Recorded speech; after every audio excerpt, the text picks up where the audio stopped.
तुम्हारे थे प्रभु जी, हम तुम्हारे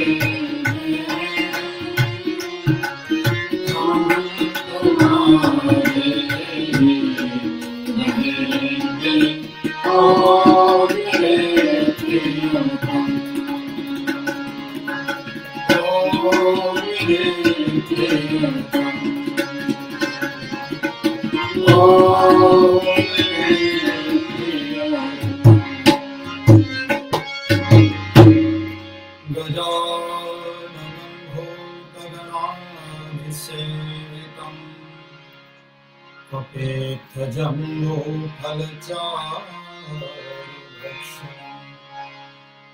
उमासुतं शोकविनाशकारकम् नमामि विघ्नेश्वरपादपङ्कजम् वक्रतुण्डमहाकाय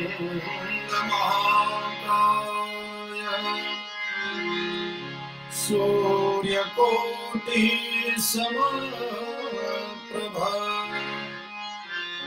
निर्विघ्नं कुरु मे देव सर्वकार्येषु सर्वदा। लंबोदर नमस्तुभ्यं सततं मोदकप्रिय अविघ्नं कुरु मे देव शुभकार्येषु सर्वदा। विघ्नेश्वराय वरदाय सुरप्रियाय लंबोदराय सकलाय जगदेकाय नागाननाय श्रुतियज्ञविभूषिताय गौरीसुताय गणनाथ नमो नमस्ते। गौरीसुताय गणनाथ नमो नमस्ते। श्री गणपति गजानन महाराज की गजानन रे गजानन रे गणपति देवा गजानन रे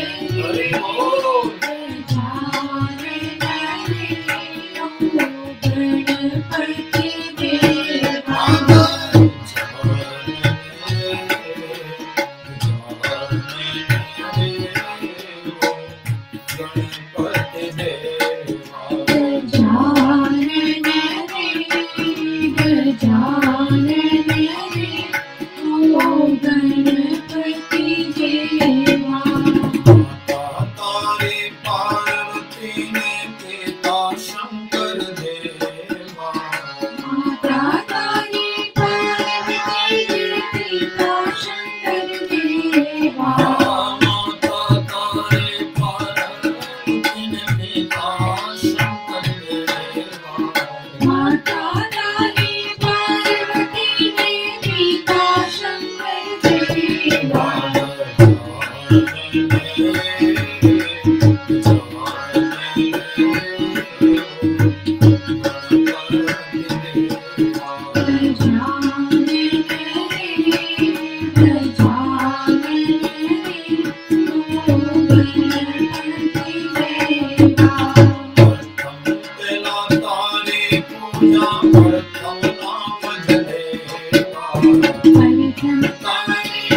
बोलिए गणपति गजानन महाराज की, सिद्धि विनायक भगवान की, लंबोदर भगवान की, अष्ट विनायक भगवान की, गणपति महादेव की, श्री रामचंद्र भगवान की, श्री हनुमान जी महाराज की, सद्गुरुदेव की नमः। पार्वती पते हर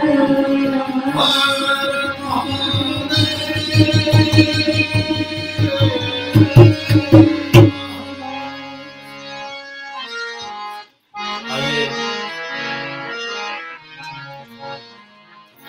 सबसे पहले आप सबको मेरे प्रसन्नता पूर्वक, हृदय पूर्वक, सब प्रेम सस्नेह सादर मेरा प्रणाम। सबको जय सिया राम, जय श्री कृष्ण, जय श्री गणेश। और साथ ही साथ आज श्री गणेश चतुर्थी की आप सबको भूरी भूरी ढेर सारी शुभकामनाएं।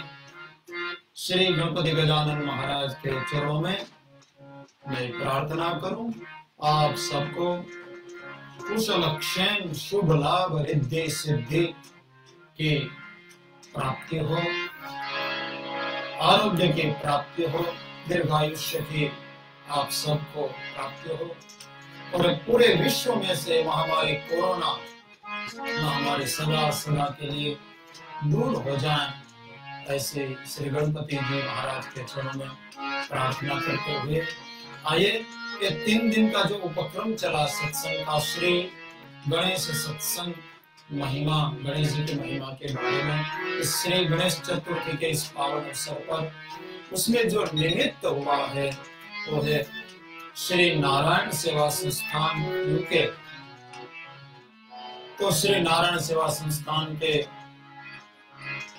सभी ट्रस्टीगण, कार्यकर्तागण, संस्थापक, सेवक वृंद, उनके चाहने वाले दाता लोग, उन सबको मैं बहुत बहुत मैं साधुवाद प्रदान करता हूँ। ये श्री नारायण सेवा संस्था ये न मात्र उदयपुर में, भारतवर्ष में ही, परंतु श्री नारायण सेवा संस्थान का व्याप पूरे विश्व में मानवता का यह सेवा यज्ञ करके फैला हुआ है।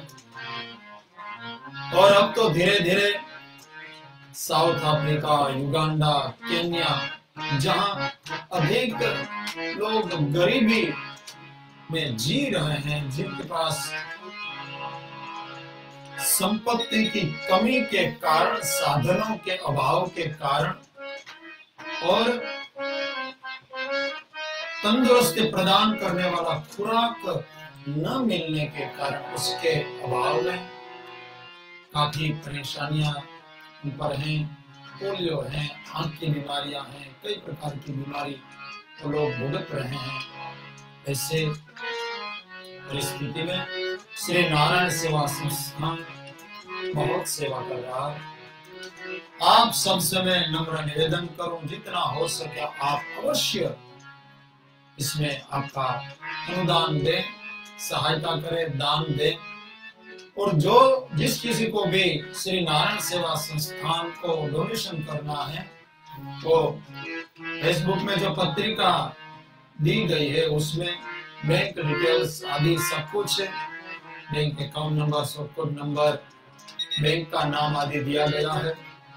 उसमें हमारे यूके के जो सारे ट्रस्टीज लोग हैं उनका नाम, उनका कॉन्टेक्ट नंबर, यहाँ यूके लेस्टर में और लंदन में उनकी जो ऑफिस हैं, केंद्र हैं, उनका एड्रेस, उनका कॉन्टेक्ट नंबर भी उसमें दिया गया है।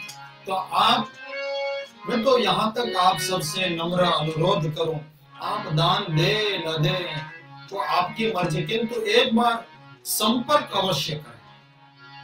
ईमेल के द्वारा, फोन के द्वारा आप अवश्य ये जो श्री नारायण सेवा संस्थान जो कार्य कर रही है उसके बारे में एक बार आप बस जान ले, आपको पता हो कि इस संस्था के द्वारा कितना बड़ा मानवता का कार्य, मानवता का ये यज्ञ हो रहा है। हो सके तो एक आध दो आहुति हम भी उसमें प्रदान करें। वर्ल्ड ऑफ ह्यूमैनिटी विश्व मानवता के लिए हॉस्पिटल बनने जा रहा है इस संस्था के द्वारा। उसमें 450 बेड की व्यवस्था होगी, रिसर्च और डेवलपमेंट सेंटर भी उसमें बनेगा। 7 मंजिले की बहुत बड़ी हॉस्पिटल बनने जा रही है, उसमें आप आपका योगदान प्रदान करें। कई प्रकार के इसमें सेवा के केंद्र बने हुए हैं इस संस्था के अंदर।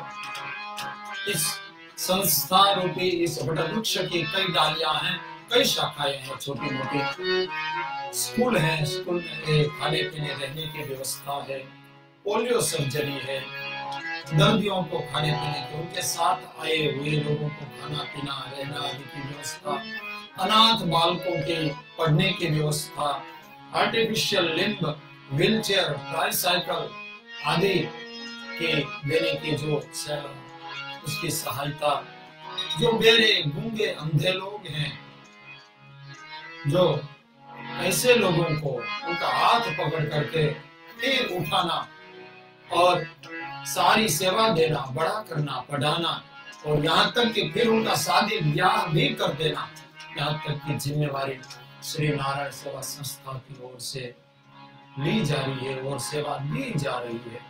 और इस कोरोना महामारी के चलते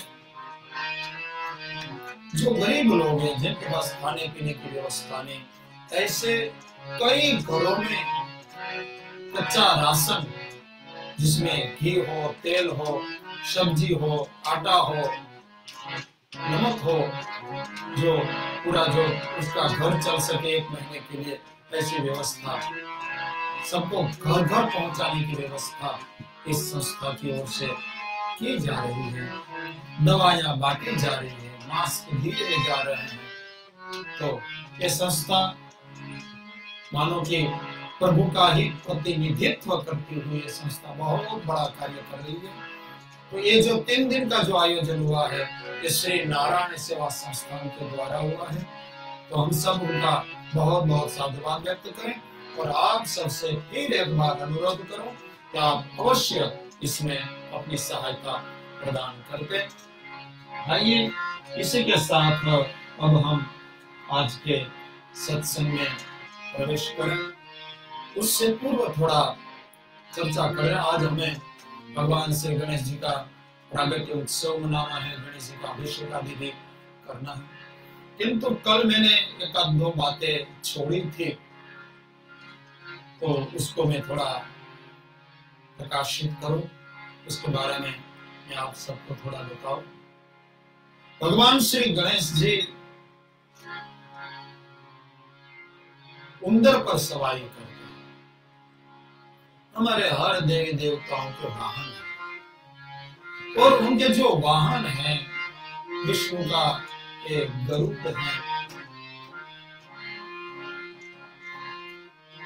भगवान शिव जी का बैल है, माँ कामबा भगवती शक्ति का सिंह है, सिंह वाहिनी है, कार्तिकेय महाराज पे मयूर पर सवार होते हैं, उनका वाहन मयूर है।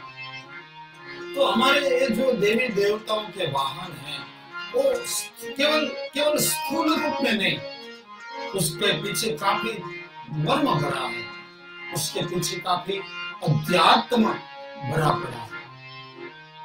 तो भगवान श्री गणेश जी वो चूहे पर सवारी करते हैं, चूहा उनका वाहन है, या तो आज की भाषा में कहे तो चूहा उनकी गाड़ी। उस पर बैठ के या तो उसमें बैठकर गणपति गजानन महाराज सवारी करते हैं। तो ये मूषक क्या है? वैसे मूषक यानी कि उद्यमी जीव है। आपने देखा होगा ये उंदर, ये चूहा कभी शांति से बैठता नहीं, वो कुछ न कुछ करता ही रहता है। और कुछ न मिलेगा तो अपने घर में जो कागज है उसको फाड़ेगा, जो अनादान वगैरह रखा होगा उसको इधर उधर कर देगा, बिखेर देगा। कुछ न कुछ वो करता ही रहता, उद्यमी। तो भगवान गणेश जी उंदर पर सवार होते हैं, मूषक पर सवार होते हैं, यानी कि गणेश जी किसको मिलते हैं? गणेश यानी कि निर्विघ्नता, गणेश यानी कि मांगल्य, मंगलता। किसका मंगल होता है? गणेश के दो बेटे हैं, शुभ और लाभ। शुभ और लाभ की किसको प्राप्ति होती है? शुभ लाभ भी है और कई इसको कुशल और क्षेम भी बताते, क्षेम और लाभ भी बताते हैं। तो क्षेम कल्याण और लाभ कल्याण किसका होता है? लाभ किसको मिलता है? शुभ किसका होता है? लाभ किसको प्राप्त होता है? लाभ उसी को मिलता है, शुभ उसका ही होता है जो उद्यमी हो, जो बैठा न रहे, जो उत्साही हो और उद्यमी, कुछ ना कुछ कर। देखो, केवल सोचने से कुछ नहीं होता। अच्छा सोचें, किंतु जो अच्छा सोचा है उसको पाने के लिए बहुत मेहनत करें, उत्साह पूर्वक उद्यम करें। उद्यमे नहीं सिद्ध्यन्ति कार्याणि न मनोरथे। उद्यम से, प्रयास से कार्यों की सिद्धि होती है, केवल संकल्प करने से नहीं। जरूर शुभ संकल्प करे, तन में मनः शिव संकल्पमस्तु। यही तो रुद्राभिषेक में महादेव से याचना की गई, प्रार्थना की गई। किंतु इसके साथ साथ उस संकल्प की पूर्ति के लिए हम रात दिन मेहनत करें। हमें डॉक्टर होना है, हमें कुछ बनना है, हमें कुछ पाना है, तो केवल डॉक्टर होना है, इतने से ही काम नहीं बनेगा। उसके लिए हमें मेहनत करनी है, पुरुषार्थ करना। अब जब हम उद्यम करने लग जाएंगे, उद्यमी बन जाएंगे, तो गणेश जी की कृपा अपने आप बरसने लग जाएगी। गणेश जी आकर विराजित हो जाएंगे। कहाँ? हमारे बुद्धि में, हमें ज्ञान प्रदान करेंगे और उत्साह से उद्यम करेंगे तो हमारा शुभ होगा, हमें लाभ की प्राप्ति हो जाएगी और हमारे घर में रिद्धि सिद्धि आ जाएगी, सारे सुख सुविधाएं हमें प्राप्त हो जाएगी उद्यम करने से। तो ये चूहा है, वो उद्यम का प्रतीक है। और दूसरी बात यहाँ यह भी है कि गणपति गजानन महाराज इतने बड़े हैं, इतना बड़ा पेट, बड़ा नाक, बड़े कान, बड़ा मस्तक, बड़ा शरीर गणपति गजानन महाराज का, और वो चूहे पर बैठे, तब भी चूहा मर नहीं जाता, चूहा जिंदा। इसका अर्थ ये होता है कि हम भले ही बड़े हो जाएं, किंतु हम इतने बड़े ना हो जाएं कि हमसे छोटे लोग हमारे नीचे दब जाए और मर जाए।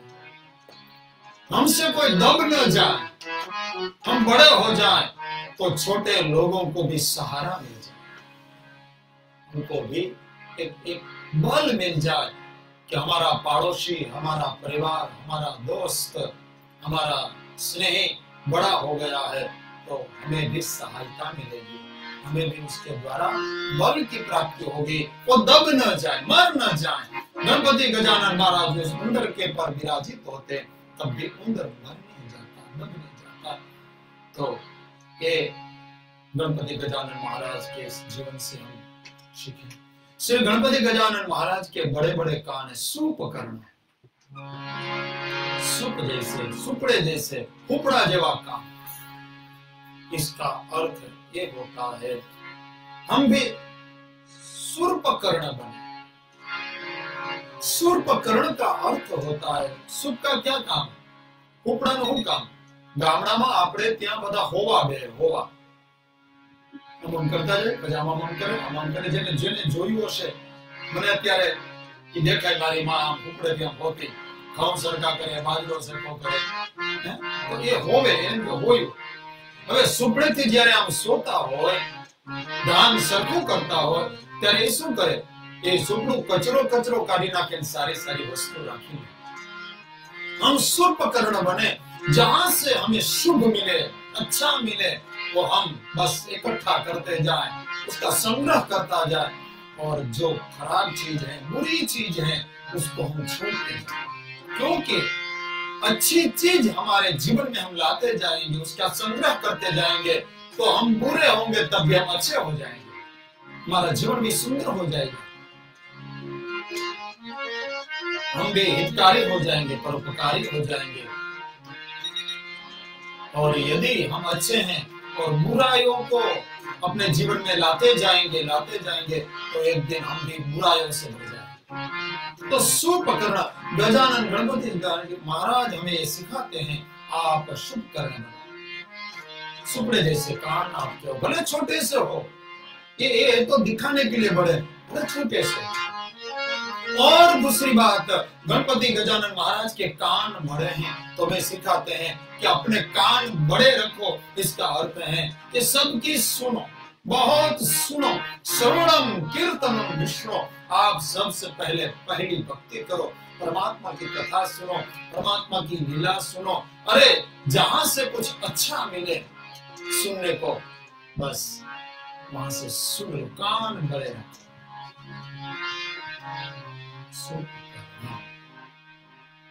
और गणपति गजानन महाराज बड़ा पेट, આપણે ગુજરાતીમાં એમ કહેવાય, ભલે એનું પેટ ન હોય તો આપણે ઘણી વાર કે શેઠ બહુ મોટા પેટ વાળો માણસ હોય.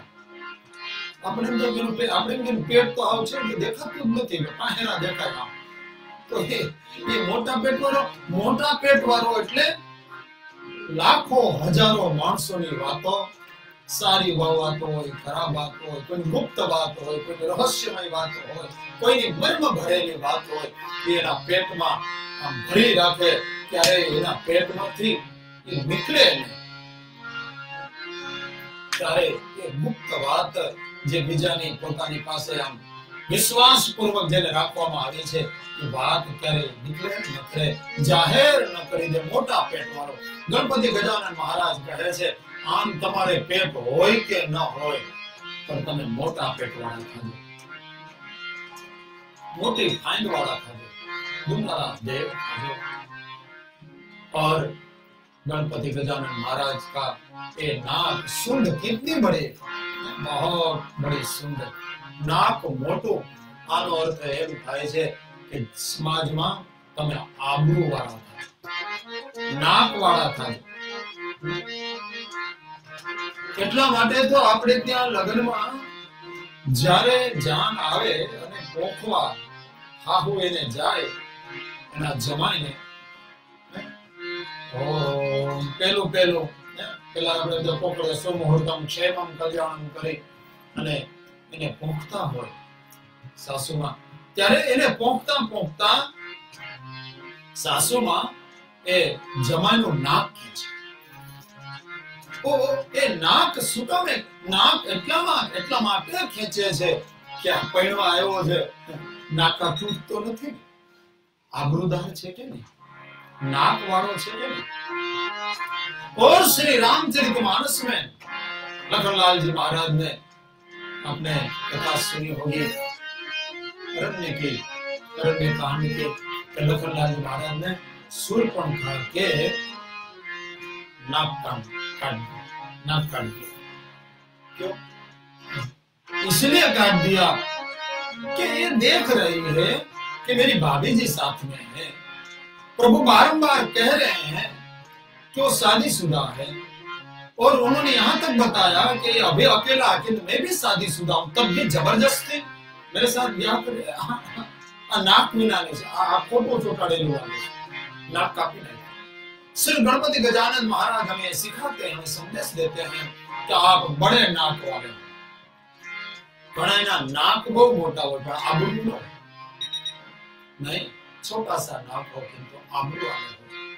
इज्जत हो, समाज में आपका नाम हो, कीर्ति हो। श्री गणपति गजानन महाराज की दृष्टि बहुत सूक्ष्म है, बड़ी छोटी छोटी आंखें हैं, किंतु छोटी आंखों से हम बड़ी आंखों से भी छोटा देख नहीं पाते, और गणपति गजानन महाराज छोटी छोटी आंखों से बहुत छोटी चीज भी देख लेते हैं। अरे छोटी सी चिट्ठी भी जा रही हो तो गणपति गजानन महाराज उसको भी देख लेते हैं। और आपने हाथी चलता हुआ देखा होगा, वो हमेशा नीचे सिर झुकाए चलता है ताकि अपने से किसी भी जीव की हत्या न हो जाए, कोई दब न जाए। हम हमारा जीवन ऐसा बनाए, हमारी दृष्टि हमारे चरणों में रखें, हमारे आचरण में रखें, और हमसे कोई दब न जाए, किसी को परेशानी कठिनाई न हो जाए। ये गणपति गजानन महाराज ने सिखाया। गणपति गजानन महाराज के पांव बहुत छोटे, पेट बड़ा, नाक बड़ा, कान बड़े, आंख छोटी और पांव बहुत छोटे से। कितना दृश्य बड़ा है, कितना अच्छा दृश्य है, मंगलकारी है। इसका अर्थ ये होता है कि हम छोटे, हमें बहुत दौड़ने की जरूरत नहीं है। समाज का जो नेता हो, समाज का जो मुखिया हो, परिवार का जो मुखिया हो, देश का जो प्रधान हो, राष्ट्रपति हो, वड़ा प्रधान हो, उसको बहुत मत दौड़े, दूसरों को दौड़ाए, अपने काम को बांट दे, सभी के हाथों में काम दे, सबको सेवा प्रदान करें, और वो स्वयं बैठे बैठे सबसे हिसाब ले। तुमको ये काम दिया गया था, हुआ क्या नहीं, तुमको ये काम दिया गया था, हुआ क्या नहीं, सबका हिसाब ले। गणपति गजानन महाराज कहते हैं कि आपको बहुत दौड़ने की जरूरत नहीं है, इधर उधर भागने की जरूरत नहीं है, अपनी बुद्धि से काम। कई लोग बहुत भागते रहते, बहुत, अरे हम संसार में आए हैं, गणपति गजानन महाराज हमें सिखाते हैं बहुत भागो मत, एक जगह बैठकर प्रभु का भजन करो और प्रभु को पाओ। एक जगह जहां हो वहीं बैठे बैठे प्रभु को आप पाओ। और श्री गणपति गजानन महाराज ने सिखाते हैं कि आप बैठे बैठे, छोटे पावने कहाँ जाओगे, बैठे बैठे आप हरि का भजन करो, प्रभु को पाओ, क्योंकि ये उम्र आपकी बीती चली जा रही है। इसलिए बड़ा अच्छा सुंदर भजन मैंने सुना था, आइए उसको गाते हैं।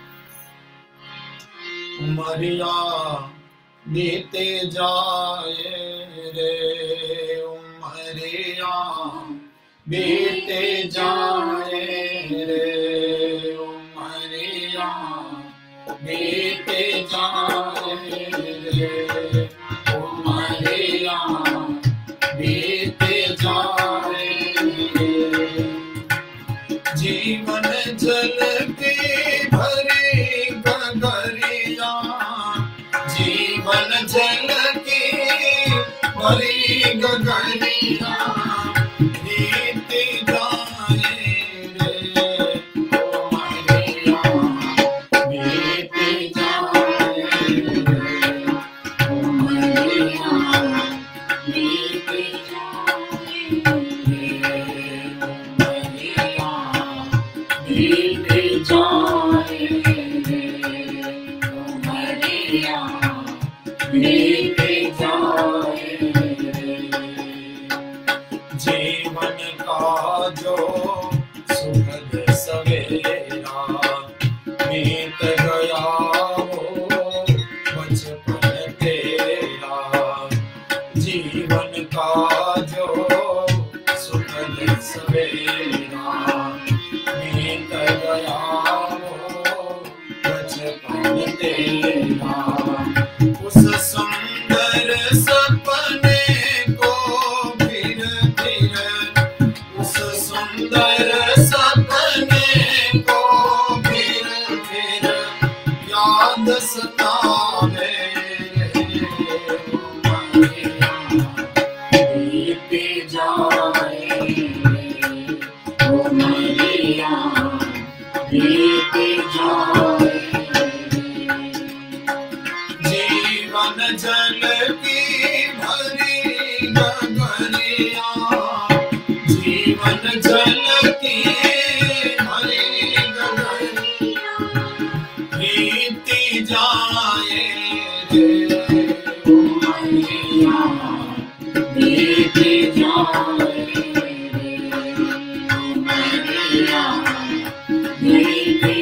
बोल। कौमारं यौवनं जरा तथा देहांतर प्राप्ते धीरस्तत्र नमो ह्यते। बाल्यावस्था, कुमारावस्था, किशोरावस्था, युवा अवस्था, बुढ़ापा, अस्ति जायते वर्धते विनश्यते। धीरे धीरे हमारी उम्र बीतती चली जाती।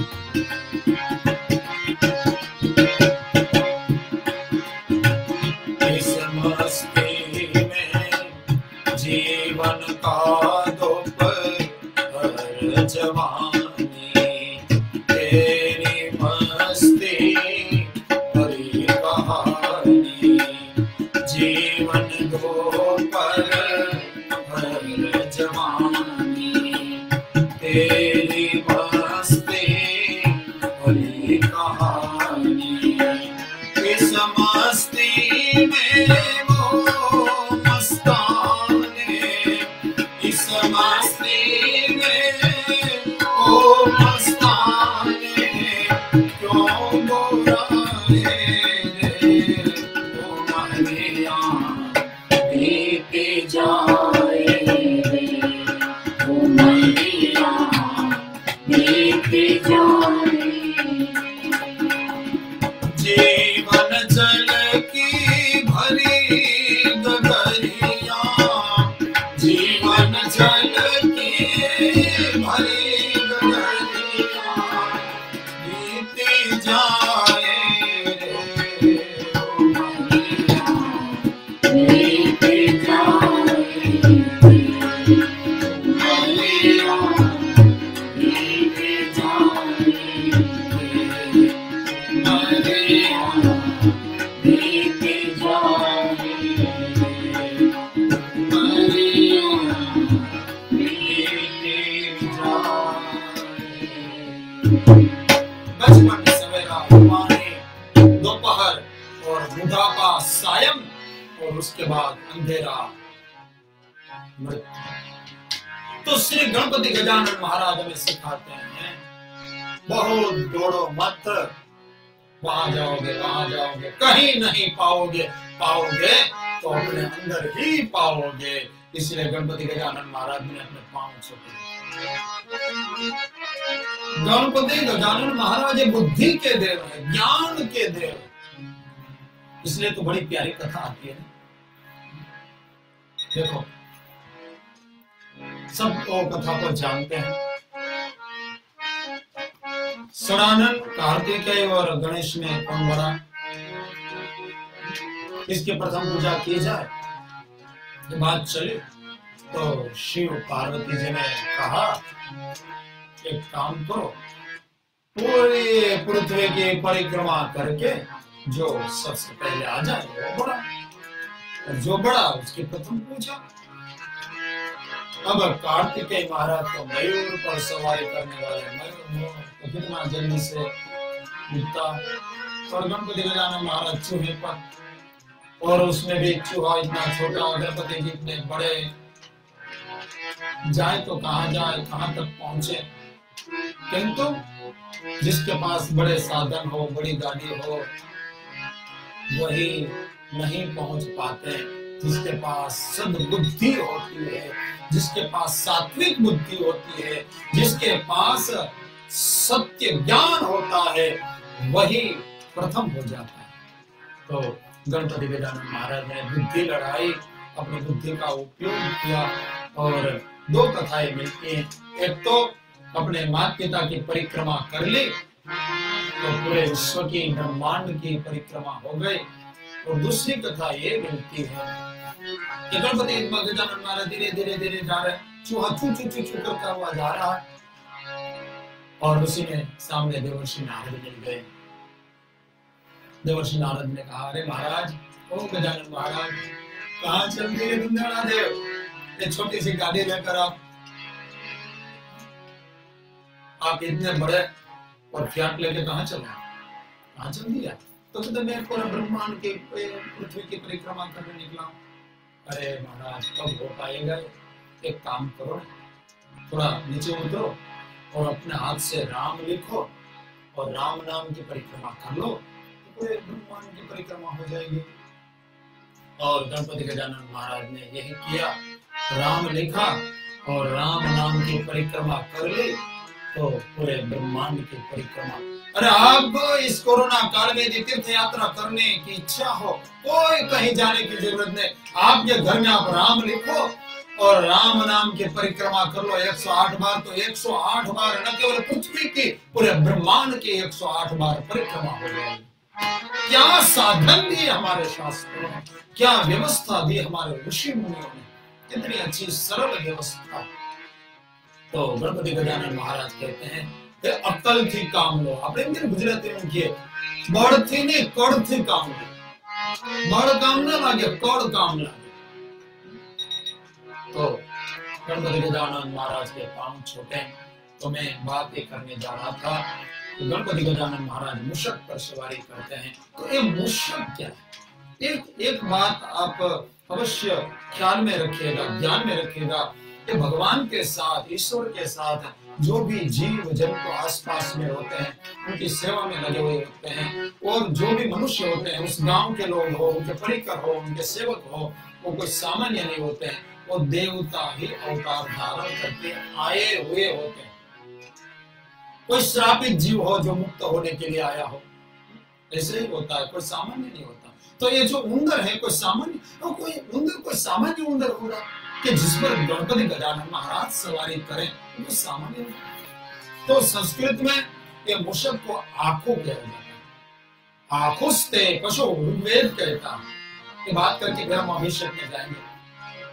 आंखोस्ते पशु ऋग्वेद, तो मूषस्ते धातु से मूषक बनता, स्ते जो चोरी करता रहता, और ये मूषक ऐसा है कि चोरी भी करता है तब भी मूषक को न पाप लगता है न पुण्य मिलता है। मूषक तो ये मूषक यानी कि जागरूक प्राणी, उद्यमी प्राणी, स्फूर्तिला प्राणी और सावधान प्राणी जो है वो है मूषक। इसके बारे में दो कथाएं शास्त्रों में पाई जाती, पुराणों में, गणेश पुराण आदि पुराणों में ये दो कथाएं मिलती है। एक गज मुखासुर नाम का एक असुर था, उस दैत्य से देवलोग बड़े परेशान, त्राहिमाम सारे देवता लोग, और फिर गणेश जी को प्रार्थना की, गणेश जी आप इसके त्रास से हमें बचाएं, आप हमारी रक्षा करें। और गजा मुखासुर और गणेश जी का युद्ध होता है। यहाँ ये कथा भी मिलती है कि गणेश जी का युद्ध करते करते एक दांत टूट जाता है, और जो टूटा हुआ हाथ है उसी को लेकर गणपति गजानन महाराज गजमुखासुर पर प्रहार करते हैं।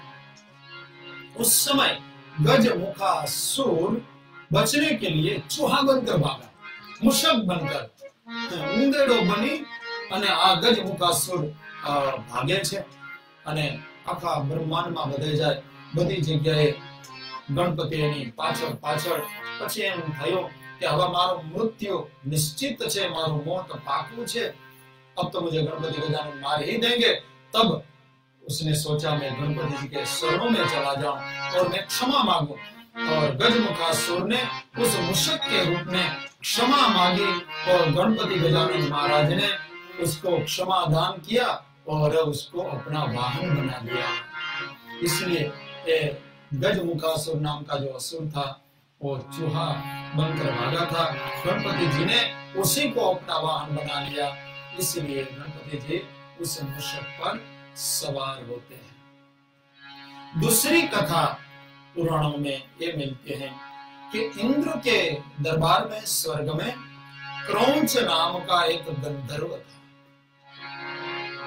और आप सब जानते हैं कि देवताओं के स्वर्ग में इंद्र महाराज के सामने हमेशा गायन वादन अप्सराओं का नृत्य हमेशा चलता ही रहता है।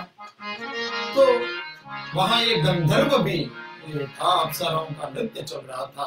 तो ये नृत्य चल रहा था, उस समय ये मजाक करने लगा, मस्ती करने लगा, और इंद्र महाराज की इस पर उस गंधर्व के प्रति दृष्टि पड़ी, देखा कि ये जो अभी जो व्यवहार कर रहा है ठीक नहीं कर रहा है, तो पशुवत व्यवहार कर रहा है, और इंद्र महाराज ने श्राप दे दिया, जा क्रोंच, तुम चूहे जैसी चेष्टा कर रहे हो, इसलिए जा तुम उंदरों के अंदर, तुम उंदर बन जाओ, चूहा बन जाओ।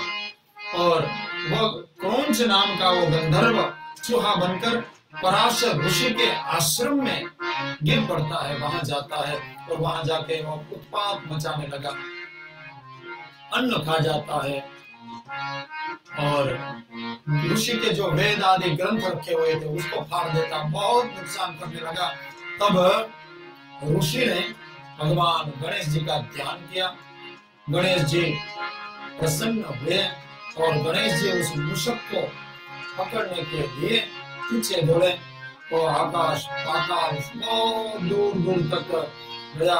आखिर में गणेश जी ने उसको पकड़ लिया, गणेश जी उसको क्षमा करने के लिए तैयार हुए और आखिर में ये भी कहा कि मूषक तुझे क्या चाहिए, तू परेशान क्यों करता है, तू मेरे से जो चाहिए मुझसे मांग ले, ऋषियों को परेशान मत कर। उस समय वो मूषक बड़ा अभिमानी था, अहंकारी था, पूर्व में वो गंधर्व तो रहा, काफी अहंकारी था। उसने कहा मुझे आपसे कुछ नहीं मांगना है, मुझे आपसे कुछ नहीं चाहिए, मैं तो बहुत बड़ा हूं, आप मुझसे मांगो, मैं आपसे न मांगू, आप मुझसे मांगना चाहो तो मांगो। तब गणपति गजानन महाराज ने कहा, तब मूषक एक काम कर, तू मेरा वाहन बन जा, मैं तेरे पर सवारी करूंगा। तो वो जो क्रोंच नाम का गंधर्व देव राजेंद्र के श्राप से मूषक हुआ, वही मूषक आज गणपति जी का वाहन बन गया। इसी तरह से गणपति गजानन महाराज मूषक पर सवारी करते हैं। और एक आध दो बात बता दे, गणपति जी के सारे अंगों का दर्शन करना चाहिए। मेरे मावतर बहुत ध्यान की सामर्थ्य, कभी भी गणपति जी ना वाहन दर्शन न करें, कभी भी गणपति जी के पीठ का दर्शन नहीं करना। आगे दर्शन करे, पीठ का दर्शन गणपति जी का वर्ज्य कभी नहीं किया जाता, क्योंकि गणपति जी के सूंड में धर्म विराजित रहता है, कानों में गणपति जी के कानों में ऋचाएं मंत्र विराजित रहते हैं, दाहिने हाथ में वर श्रेष्ठता विराजित रहती है, बाएं हाथ में अन्न विराजित रहता है, पेट में समृद्धि विराजित रहती है, नाभि में गणपति जी के नाभि में ब्रह्मांड विराजित रहता है, आंख में लक्ष्य सिद्धि विराजित रहती है, गणपति जी के पैरों में 7 लोक विराजित हैं, गणपति जी के मुखारविंद में ब्रह्मलोक विराजित हैं। और इसलिए गणपति जी का हम जब दर्शन करते हैं तो ये सारे चीज हमें प्राप्त हो जाती, क्योंकि गणपति जी के इन इंद्रियों में ये सारे शुभ, ये ऐश्वर्य विराजित हैं, ये सब मिल जाता। किंतु गणपति जी के पीठ पर दरिद्रता विराजित रहती है। गणपति जी ना वहां दरिद्रता नो वास, इसलिए कभी भी गणपति जी ना वाहन दर्शन, पीठ का दर्शन हम न करें। भूल से यदि गणपति जी का पीठ का दर्शन हो जाए तो व्रत कर ले, गणपति जी के नाम का थोड़ा जाप कर ले, माला कर ले और क्षमा मांग ले। अन्यथा कितना भी श्रीमंत हो, कितने भाई ऐश्वर्य हो, उसको दरिद्रता प्राप्त हो जाती है, क्योंकि दरिद्रता का दर्शन किया। एक बात मैंने जो शास्त्रों से पाई। दूसरी बात, आज गणेश चतुर्थी है तो गणेश जी को दुर्वा चढ़ाई जाती है, गणेश जी को तुलसी अर्पित नहीं की जाती। कई लोग प्रश्न किया करते, गणेश जी को तुलसी दल क्यों अर्पित नहीं किया जाता, दुर्वा क्यों अर्पित किया जाती है? दुर्वा को वंश वृद्धि नहीं कहा जाता, और दुर्वा दुख होकर हमेशा ग्रीन हो, लीली हो। तो गणपति जी ने दुर्वा એટલા માટે અર્પણ કરવામાં આવે કે અમારો પરિવાર અને મારું જીવન ગ્રીનરી રહે, હૈરું ભર્યું રહે, એટલા માટે દુર્વા અને દુર્વાને વંશ વૃદ્ધિ કહેવામાં આવે છે। ધોકડને તમે પાણી પાવ કે ન પાવ એ ઉગી જ જાય, અને ધોકડનો બીજો ગુણ છે, એટલે તમે ગમે એટલી ખોદો, ગમે એટલી કાઢો, पाछी उगी ज निकले छे। इसलिए गणपति जी को हम दुर्वा चढ़ाते हैं कि हमारा वंश वृद्धि, हमारा वंश बढ़ता ही रहे। जैसे दुख बढ़ती रहती है, दुर्वा बढ़ती रहती है, उसी तरह से हमारा वंश बढ़ता ही रहे और हमारा वंश हेरो भेरो रहे, लाली मारे हमेशा परिवार में। તે માટે થઈ ગણેશજીને દુર્વા અર્પિત કરવામાં આવે। ગણેશજીને તુલસી અર્પિત કરવામાં નથી આવતા, क्योंकि एक बार तुलसी देवी कुमारी कन्या છે, छोटी सी कन्या, और वर प्राप्ति के लिए वर शोधवा માટે થઈ और बहुत दूर दूर जंगलों में गई और अपने लायक पति की इच्छा से पति को ढूंढने के लिए वो तुलसी देवी घूम रही है।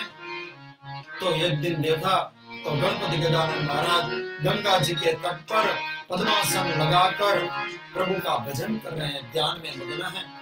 थोड़ी देर वहां खड़ी रही, गणपति जी ने आंखें खोली तो गणपति जी से प्रार्थना किया तुलसी देवी ने कि हे गणपति गजानन महाराज, आप इतने अच्छे हैं, इतने प्यारे हैं, इतने सुंदर हैं, और मैं चाहती हूँ कि आप मेरा स्वीकार करें और पानी ग्रहण करें। आप मुझे पत्नी के रूप में आप मेरा अंगीकार करें।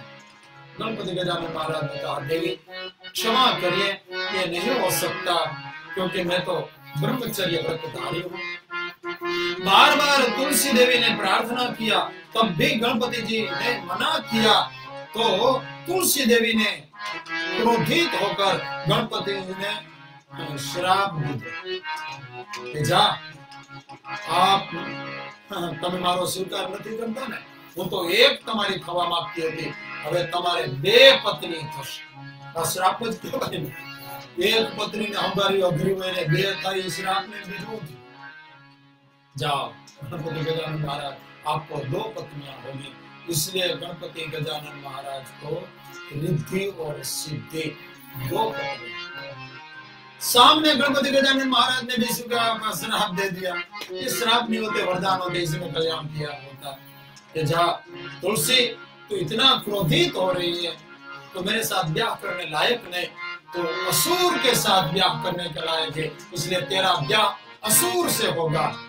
और संत चूड़ से तुलसी देवी का ब्याह होता है, जो हम तुलसी विवाह मनाते हैं।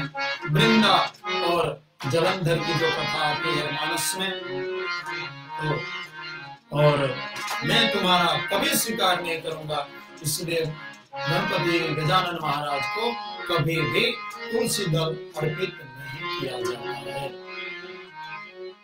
और ये जो दुर्वा है ना, उसके बारे में बड़ी प्यारी कथा कह दूं कि अनलासुर नाम का एक असुर था। अनल यानी कि अग्नि, अग्नि बरसाता रहता था। अनलासुर नाम का, वो किसी से मरता नहीं था। देवताओं ने प्रार्थना की और शिव ने भगवान गणेश की प्रार्थना की, गणेश जी प्रसन्न हो गए और उस अनलासुर नाम के राक्षस को भगवान गणेश जी उगाड़ी दिया। अग्नि असुर इन्हें उगाड़ी दिया। गणेश जी उगाड़ी तो गया, गल तो गए, किंतु गणेश जी के पेट में बहुत जलन होने लगी, कारण अग्नि ने उगाड़ी दिया। तो ऋषिओए, कश्यप ऋषि आदि ऋषिओए आ दुर्वा छे ने धोकड़, एनो एक पूरा जेवो बनायो, ऐसा गांठ जैसा बनाया, जो इन्हें तो ऐसा बनाया गणेश जी दुख का, दुर्वा का ऐसा बनाया, जो आज हम गणेश जी को चढ़ाएंगे ऐसा बनाया। इसके एक विधि है। और फिर गणेश जी को कहा कि आप खा लीजिए। तो गणेश जी ने वो दुख खाया, कि धोकड़ खाधी और गणेश जी का पेट में जो जलन हो रही थी वो जलन शांत हो गई। इसलिए गणपति जी को हम दुर्वा चढ़ाते हैं कि हे गणपति गजानन महाराज, आपने अनलासुर का भक्षण किया है, आपके पेट में जलन हो रही होगी, तो हम आपको दुर्वा चढ़ाते हैं ताकि आपको थोड़ी शांति मिले। इस दो तीन बातों के साथ आइए, आज गणेश चतुर्थी का पावन अवसर है, तो हम सबसे पहले गणेश जी का हम अभिषेक करेंगे। आप लोगों ने जिन्होंने तैयारी की हो वो दूध जल ले लें और गणेश जी को भी एक थाली में रखें और यहाँ से मंत्रों का पाठ होगा। धीरे धीरे आप गणेश जी का अभिषेक करें। गणपति गजानन महाराज की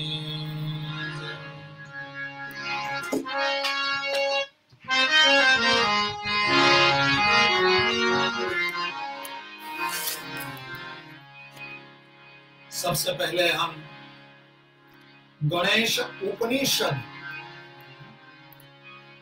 उसका हम पाठ करेंगे। गणेश उपनिषद में श्री गणपति अथर्व शीर्ष है दिया गया है, जो गणपति जी की उपासना के लिए सर्वोत्तम है, सबसे श्रेष्ठ है। गणपति जी को प्रसन्न करने के लिए ये ऋग्वेद में या तो गणपति उपनिषद में ये गणपति अथर्व शीर्ष दिया गया है, उसका हम पाठ करेंगे और गणपति जी का अभिषेक करेंगे। ओम नमस्ते गणपतये त्वमेव प्रत्यक्षं तत्त्वमसि त्वमेव केवलं कर्तासि त्वमेव केवलं धर्तासि त्वमेव केवलं हर्तासि त्वमेव सर्वं खल्विदं ब्रह्मासि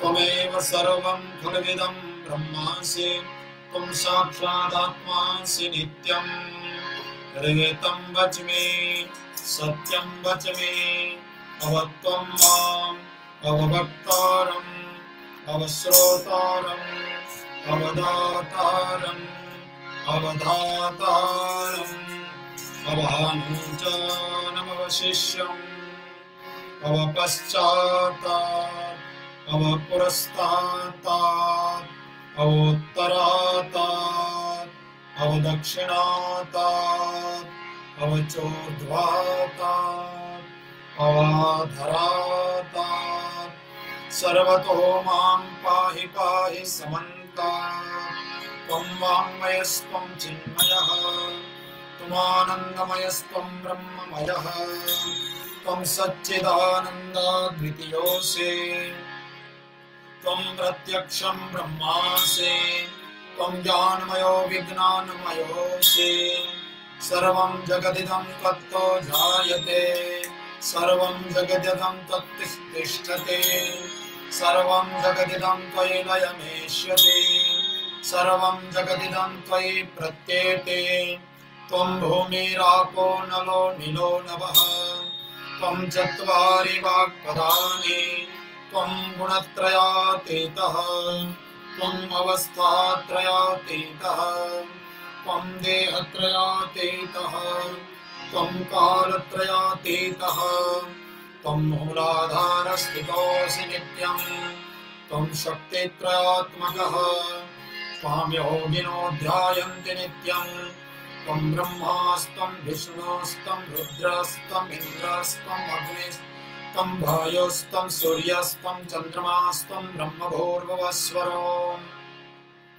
गणादिन् पूर्वमुच्चार्य वर्णादिस्तदनन्तरम् अनुस्वार परतरः परधेन्दुलसितं कारेण रुद्धम् एतत्तव मनुस्वरूपम् गकारः पूर्वरूपम् अकारो मध्यमरूपम् अनुस्वारश्चान्त्यरूपम् बिन्दोरुत्तररूपम् नादसन्धानम् सद्गुणिकासन्धिः शैषा गणेशविद्या गणकर्षिः नेत्रगायत्रीच्छन्दः गणपतिर्देवता ॐ गणपतये नमः। एकदन्ताय विद्महे वक्रतुण्डाय धीमहि तन्नो दन्तिः प्रचोदयात् एकदन्तं चतुर्हस्तं पाशमङ्कुशधारिणम् वरदं च वरदं हस्तेर्बिभ्राणं मूषकध्वजम् रक्तं लम्बोदरं शूर्पकर्णकं रक्तवाससं रक्तगन्धानुलिप्तं रक्तपुष्पैः सुपूजितं भक्तानुकम्पिनं देवं जगत्कारणमच्युतम् आविर्भूतं च सृष्ट्यादौ प्रकृते पुरुषात्परम् एवं ध्यायति यो नित्यं स योगी योगिनां वरः। नमो गणपतये नमो गणपतये नमो गणपतये नमस्ते स्तुलंबोधराय कलंकाय विघ्ननाशिने शिवसुताय श्रीवरदमूर्तये नमः। एतदर्थवशेषं योधीते स ब्रह्मभूयाय कल्पते स सर्वविघ्नैर्न बाध्यते स सर्वतः सुखमेधते स पञ्चमहापापात् प्रमुच्यते सायमधियानो दिवसकृतं पापं नाशयति प्रातरधियानो रात्रिकृतं पापं नाशयति सायं प्रातःप्रयुञ्जानो अपापो भवति सर्वत्र धियानोपविघ्नो भवति धर्मम् अर्थं कामं मोक्षं च विन्दते इदम् अथर्वशीर्षम् अशिष्याय न देयम् यो यदि मोहात् दास्यसे स पापेयान् भवति सहस्रावर्तनाद्यं यं कामम् अधिते तं अनेन साधयेत् अनेन गणपतिम् अभिषिञ्चति स वाग्मी भवति चतुर्थ्याम् अनुस्नन् जगते स विद्यावान् भवति इति अथर्वणवाक्यम् ब्रह्माद्यावरणं विद्यान् न विदेति कदाचनेति यो दुर्वाङ्कुरे यजति स वै श्रवणपमो भवति यो लाजरे यजति स यशोवान् भवति स मेधावान् भवति यो मोदकसहस्रेण यजति स वाञ्छितफलम् अवाप्नोति साज्यसमिद्भिर्यजति स सर्वं लभते स सर्वं लभते अष्टौ ब्राह्मणान् सम्यक् ग्राहयित्वा सूर्यवर्चस्वी भवति सूर्यग्रहे महानद्यां प्रतिमासन्निधौ वा जप्त्वा सिद्धमन्त्रो भवति महाविघ्नात् प्रमुच्यते महादोषात् प्रमुच्यते महाप्रत्यवायात् प्रमुच्यते स सर्वविद् भवति सर्वविद् भवति य एवं वेद इति उपनिषद। ॐ गणानां त्वा गणपतिभ्यो हवामहे प्रियाणां त्वा प्रेमदिभ्यो हवामहे निधीनां त्वा निधिपतिभ्यो हवामहे वसो मम अहमिदानि गर्वधमान् त्वमजासि गर्वधम्। ॐ गं गणपतये नमः। ॐ गं गणपतये नमः। श्री गणपति गजानन महाराज की जय। अब गणपति जी को सब शुद्ध स्नान आदि करा दें। तब तक आइए हम भगवान गणेश जी का एक बड़ा प्यारा भजन कर लें, उसके बाद आगे की चर्चा करें। घर में पधारो विजय, घर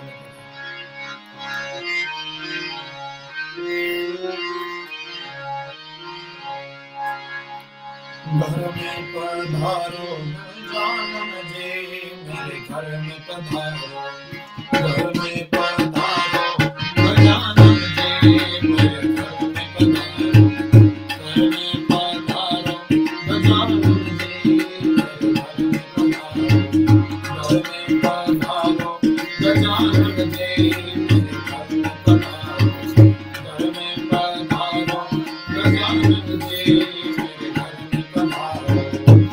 इसे दिल के आनंद राजा मेरे घर में पधारो, इसी दिल के आनंद राजा मेरे घर में पधारो, घर में पधारो गजानन जी, घर में पधारो गजानन जी, घर में पधारो गजानन जी। लाना लक्ष्मण जी लाना, राम जी लाना लक्ष्मण जी लाना, सर्वे लाना सीता मैया मेरे घर में पधारो, सर्वे लाना सीता मैया मेरे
गायत्री द्वारा अपने गणपति जी ने दुर्वा अर्पण कर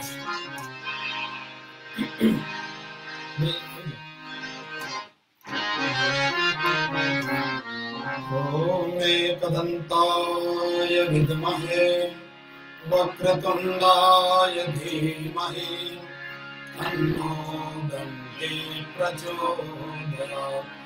ओम गं गणपतये नमः। ओम एकदंताय विद्महे वक्रतुंडाय धीमहि तन्नो दन्ति प्रचोदयात्। ओम गं गणपतये नमः।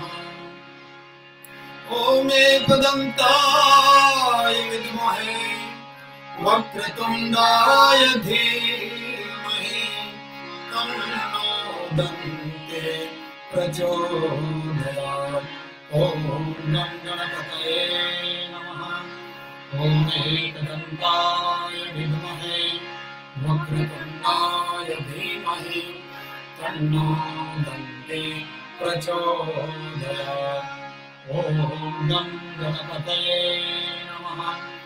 ओम एकदंताय विद्महे वक्रतुंडाय धीमहि तन्नो दन्ति प्रचोदयात्।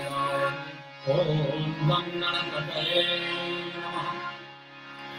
ओम एकदंताय विद्महे वक्रतुंडाय धीमहि तन्नो दन्ति प्रचोदयात्।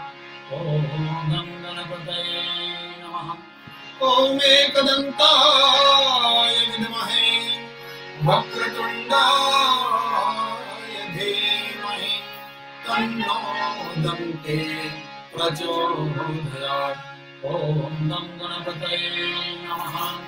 ओम एकदंताय विद्महे वक्रतुंडाय धीमहि तन्नो दन्ति प्रचोदयात्। ओम गं गणपतये नमः। ओम एकदंताय विद्महे वक्रतुंडाय धीमहि तन्नो दन्ति प्रचोदयात्। ओम गं गणपतये नमः। ओम एकदंताय विद्महे वक्रतुंडाय धीमहि तन्नो दन्ति प्रचोदयात्। ओम गं गणपतये नमः। ओम एकदंताय विद्महे वक्रतुंडाय धीमहि तन्नो दन्ते प्रचोदयात्। ॐ गणपतये नमः। ॐ एकदन्ताय विद्महे वक्रतुण्डाय धीमहि तन्नो दन्ती प्रचोदयात्। ॐ गणपतये नमः। श्री गणपति गजानन महाराज की जय। सिद्धि विनायक भगवान के, लंबोदर भगवान की, एकदंत भगवान के, विघ्न विनायक भगवान के।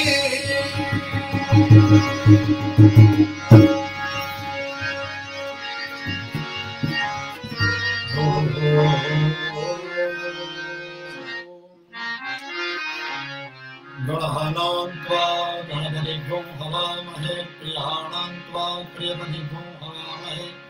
वष्टो मम आहमजानि निर्वधमा अमजास्य गर्वधम्।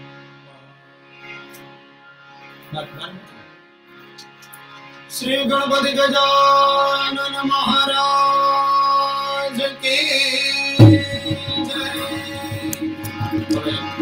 लाडवा जिनके पास भोग हो, लाडवा तैयार केरा हो, जो लड्डू तैयार कियो तो गणपति गजानन महाराज को लड्डू अर्पण करें। गणपति महाराज के दर्शन भागीशा करा रही है। आप सब गणपति जी का दर्शन करें और धन्य भाग हो जाए, आपका कल्याण हो।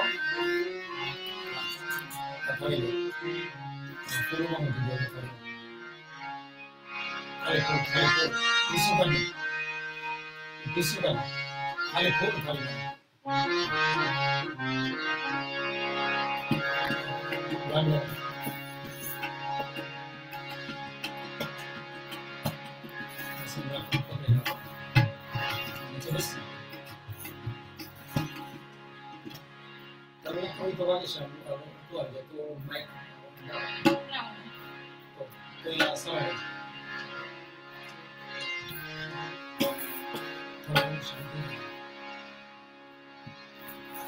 गणपति जी महाराज को हम भोग लगा रहे हैं। आप भी सब भोग लगाएं प्यार से। मोदक चढ़ा रहे हैं। हमारे जीवन में मोद हो, आनंद हो, प्रसन्नता हो।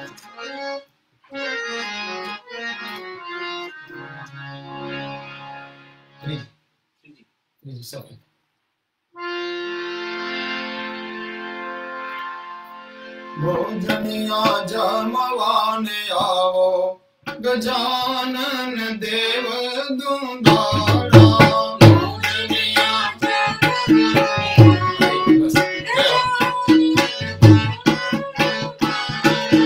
भोजनिया जमवाने आवो, गजानन देव दुंदाड़ा।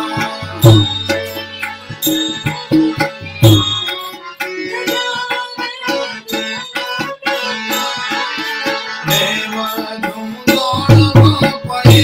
दुंदाड़ा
अब हम आरती की ओर जा रहे हैं। उससे पूर्व आइए थोड़ी चर्चा कर लें। कल आखिरी दिन है।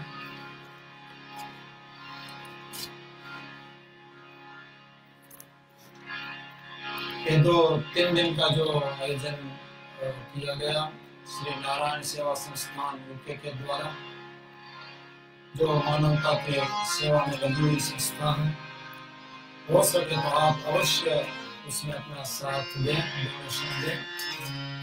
कोरोना काल में हम घर में बैठे जितना हो सके हमारे से भजन करें, भक्ति करें, साधना करें और साथ साथ मानवता के कार्य जितने हो सके हमसे तो हम करें। आज गणेश चतुर्थी है, तो उसके बारे में मैं थोड़ा आपको बता दूं, फिर हम आरती करेंगे। ये गणेश चतुर्थी का देखो, ये तिथियां होती है ना, ये तिथियां भी देवियां, तिथियों के सामान्य नहीं होती, ये तिथियों पर प्रागट्य हो। तो ब्रह्मा का जब सर्जन हुआ भगवान नारायण के नाभि से, और फिर ब्रह्मा ने, आप सब कथा जानते हैं, सृष्टि रचना करने का मंगल प्रारंभ किया, किंतु सृष्टि रचना में कई प्रकार की बाधाएं, विघ्न आने लगे। तब सृष्टि रचना में निर्विघ्नता सिद्धि के लिए ब्रह्मा जी ने गणेश जी का अनुष्ठान किया, साधना की, स्तुति की, प्रसन्न किया। और तब ब्रह्मा के मुंह में से चतुर्थी देवी का प्रागट्य हुआ। ये चतुर्थी देवी है, चौथ है, वो सारे तिथियों की माता कहलाती। चतुर्थी देवी का प्रागट्य हुआ और चतुर्थी देवी ने ब्रह्मा जी से कहा कि मुझे प्रकट तो किया है आपने, किंतु अब मैं क्या करूं, आप मुझे आज्ञा दें, आदेश करें। ब्रह्मा ने कहा कि आप भी अच्छी सृष्टि रचो, अद्भुत दिव्य सृष्टि की चतुर्थी तुम रचना करो। तो कुछ सुंदर रचना है, कुछ अच्छा बनाना है, कुछ दिव्य प्रकट करना है, उसके लिए तप चाहिए, साधना चाहिए, उसके बिना दिव्यता आ ही नहीं पाती। तो चतुर्थी देवी ने देवताओं के 1000 दिव्य वर्ष तक तप किया और गणेश जी का मंत्र से साधना की। श्री गणेशाय नमः बोला होगा, ओम गम गणपतये नमः, इस मंत्र से साधना की होगी। जो भी दिव्य मंत्र होगा, उनके रुचिकर होगा, श्रद्धा से उस मंत्र से 1000 दिव्य वर्ष तक तप किया और गणेश जी चतुर्थी के सामने प्रकट हो गए। ये पुराणों की कथा, गणेश पुराणों की कथा। तो गणेश जी प्रसन्न हो गए और कहा, मांगे देवी चतुर्थी, मांगे, आपको क्या चाहिए।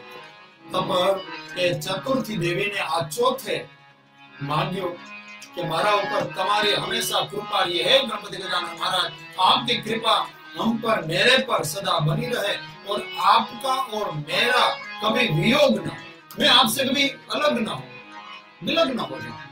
તમે મારાથી ક્યારેય જુદા ન પડો, હું તમારાથી ક્યારેય જુદી ન પડું, એવા તમે મને આશીર્વાદ આપો, એવી તમે મારા ઉપર કૃપા વરસાવો।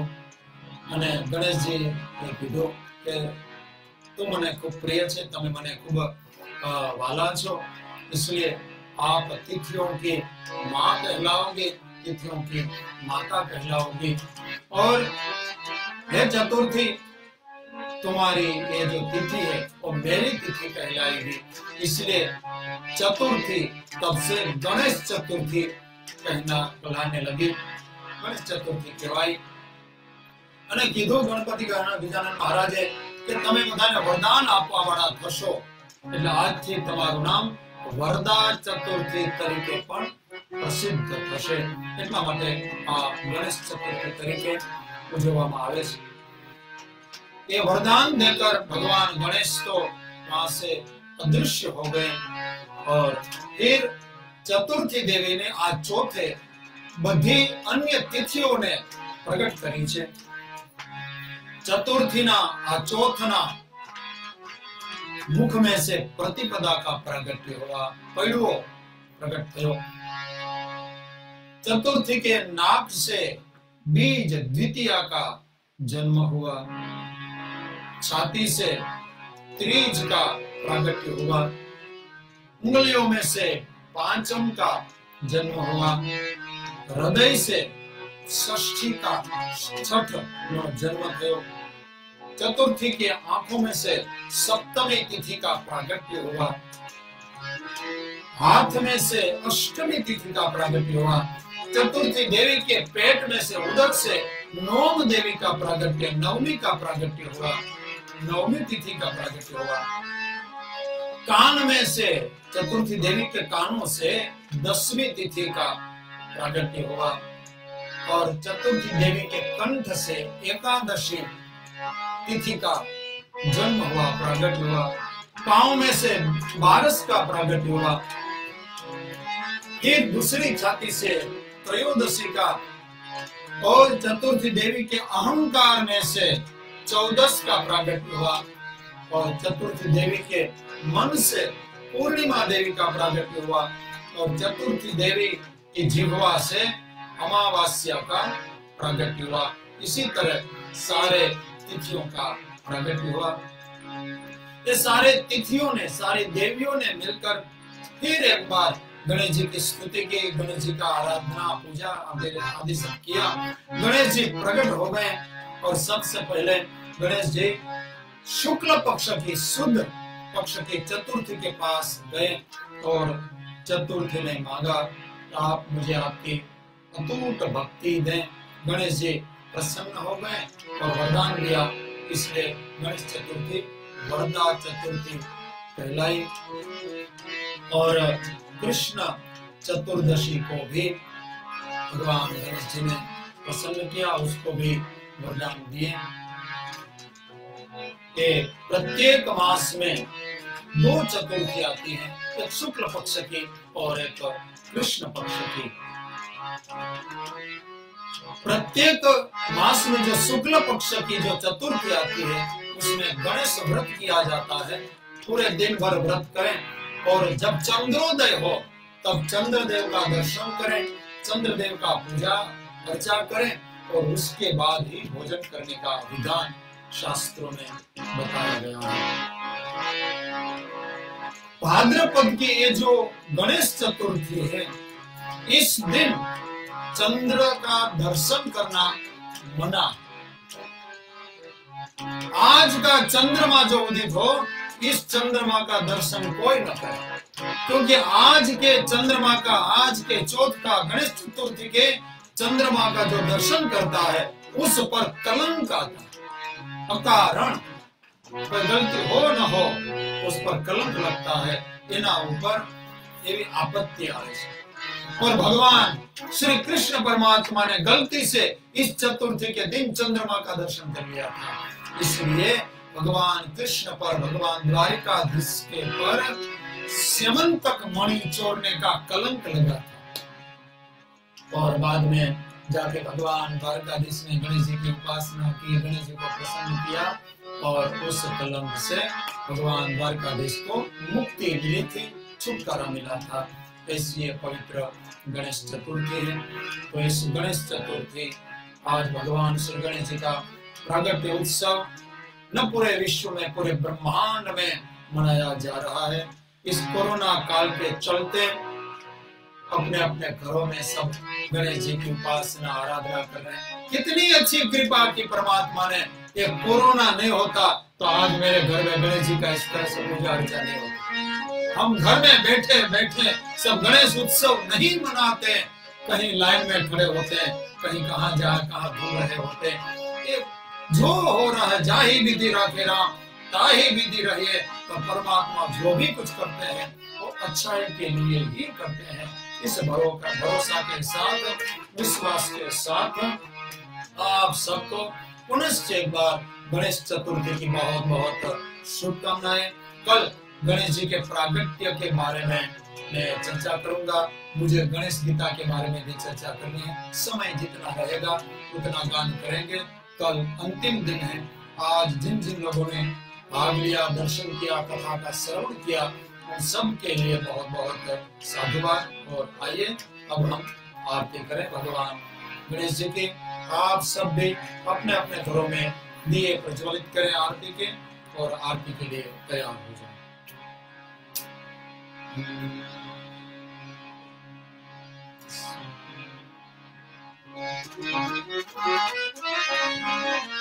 Shine.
संसार सारं भुजगेन्द्रहारं सदा वसन्तं हृदयारविन्दे भवं भवानी सहितं नमामि।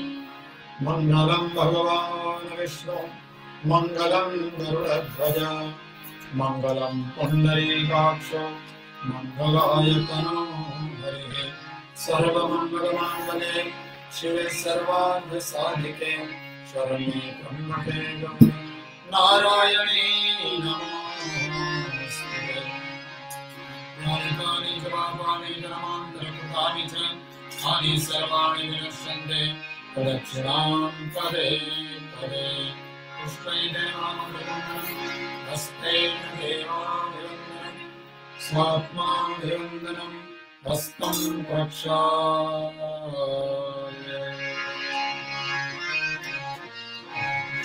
ॐ जगनेन जगमयदन्तदेवास्तानि धर्माणि प्रधान्यासन्न ते अनाथं महिमानः सचन्दनप्रभूरे साध्याः सन्ति देवाः। चरणकमलं भूमन्त्रपुष्पाञ्जलिं समर्पयामि नमश्करोमि।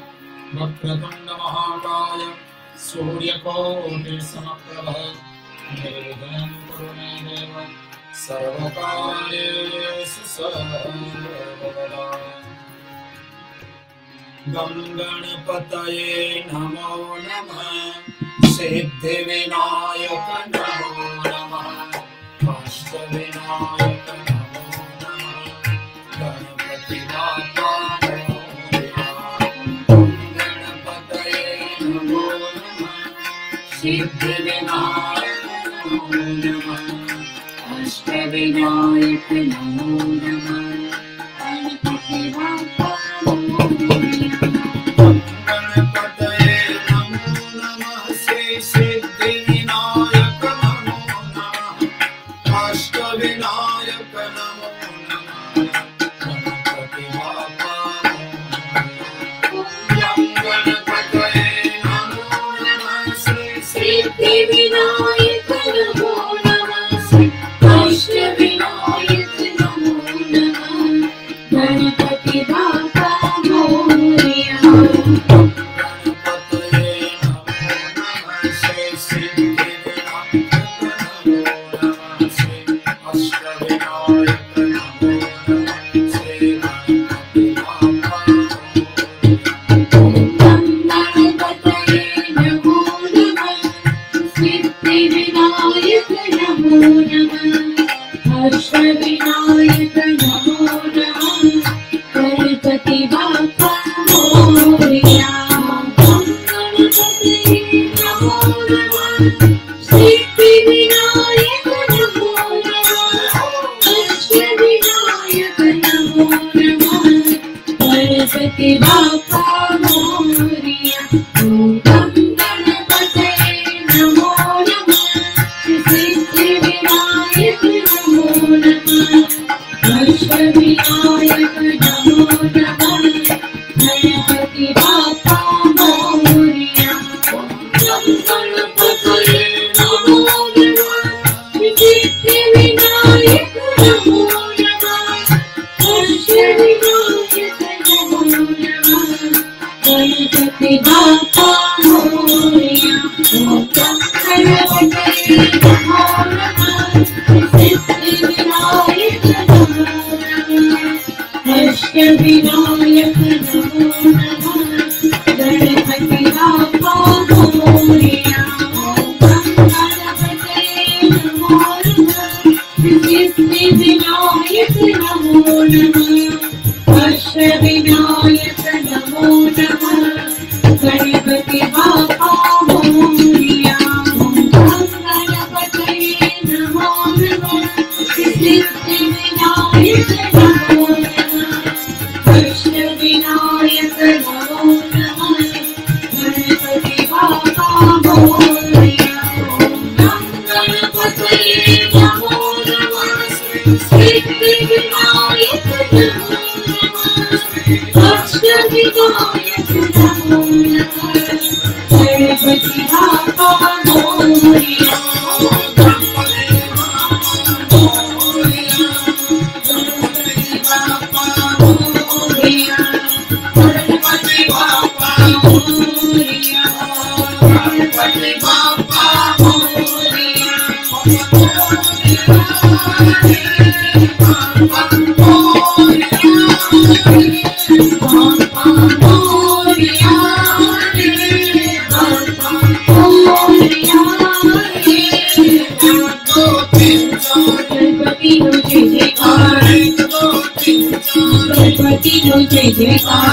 રાધેશ ને બહુ લેસન છે એટલે લેસન કરે છે અભિષેક કરીને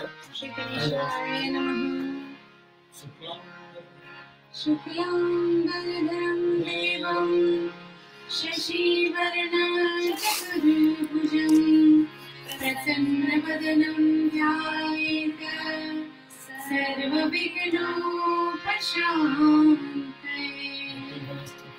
Happy Ganesh Chaturthi, Jai Ganesh, Shri Ganeshaya Namaha। कल फिर ठीक 7 बजे मिलेंगे, कल अंतिम दिन, और 26 अगस्त को हम श्री राधाष्टमी प्रागट्य उत्सव मनाएंगे और राधे राधे राधे राधे राधे राधे होगा, इसलिए उसमें भी आपका सबका स्वागत है। आइए आज के लिए सबको शुभ रात्रि, सबको जय श्री राम, जय श्री कृष्ण, ओम नमः शिवाय, जय गणेश।